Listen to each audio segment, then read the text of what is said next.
ನನ್ನ ಅಭಿಪ್ರಾಯದಲ್ಲಿ ಈಗಿರ್ತಕ್ಕಂಥ ವೋಟರ್ ಲಿಸ್ಟ್ನ ಒಂದು ಮೂಲೆಗೆ ಬಿಸಾಕಿ ಹೊಸದಾಗೆ ಮಾಡ್ಬಿಡ್ತೀವಿ.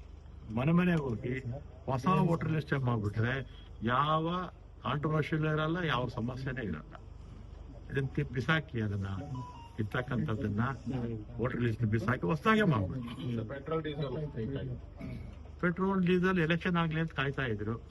ಎಲೆಕ್ಷನ್ ಆಯಿತು, ಮನೆ ಕಮರ್ಷಿಯಲ್ ಗ್ಯಾಸು ಒಂದು ಹತ್ರ ₹1,000 ಒಂದೇ ಸಲ ಮಾಡಿದ್ರು. ಇವತ್ತು ಪೆಟ್ರೋಲು ಮಾಡಿದ್ದಾರೆ, ಡೀಸೆಲ್ ಮಾಡಿದ್ದಾರೆ.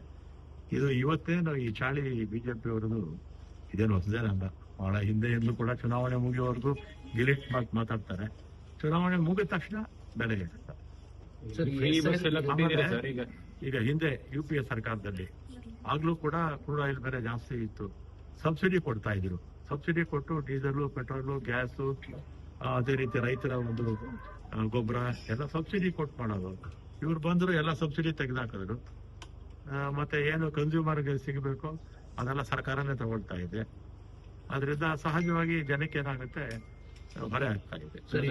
ಫ್ರೀ ಬಸ್ ಬೇರೆ ಬಿಟ್ಟಿದ್ದೀರಿ, ಈಗ ಡೀಸೆಲ್ ಬೆಲೆ ಕೂಡ ಜಾಸ್ತಿ ಆಗಿದೆ. ನಿಮ್ಗೆ ಎಷ್ಟು ಹೊರೆ ಆಗುತ್ತೆ ಸರ್? ಇದು ಹೊರೆ ಆಗುತ್ತೆ, ನೋಡೋಣ, ಇನ್ನು ಲೆಕ್ಕ ಹಾಕಿದೆ ಸರ್. ಇದು ಸಾರಿಗೆ ನೌಕರರು 12.5% ಒಪ್ಕೊಳ್ಳದೇನೆ ಸ್ಟ್ರೈಕ್ ಮಾಡ್ತೀವಿ.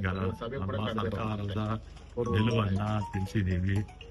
ಹಿಂದಿನ ಸರ್ಕಾರ ಬಾಕಿ ಇಟ್ಟಂತ 38 ತಿಂಗಳಲ್ಲಿ 26 ತಿಂಗಳು ಕೊಡ್ತೀವಿ ಅಂತ ಹೇಳಿದೀವಿ. 12.5% ಜಾಸ್ತಿ ಮಾಡಿದೀವಿ.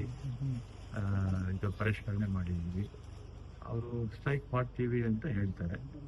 ನೋಡೋಣ ಏನಾಗುತ್ತೆ. ಸರ್, ಈ SIR ಇಂದ GBA ಎಲೆಕ್ಷನ್ ಸ್ವಲ್ಪ ಮತ್ತೆ ವಿಳಂಬ ಆಗ್ಬಹುದಾ? ಇನ್ನು ನೀವು ನನಗೆ ಮಾಹಿತಿ ಇಲ್ಲ ಅದ್ರ ಬಗ್ಗೆ. ಅಲ್ಲ ಸರ್, ಈಗ ಕೋರ್ಟ್ ಬೇರೆ ನೀವೇ ಅರ್ಜಿ ಹಾಕೊಂಡಿಲ್ಲ ಸರ್ ಸರ್ಕಾರದಿಂದ. ಹಾಕಿದ್ದಾರೆ. SIR ಸಂಬಂಧ ಇಲ್ಲೇನೋ ಗೊತ್ತಿಲ್ಲ.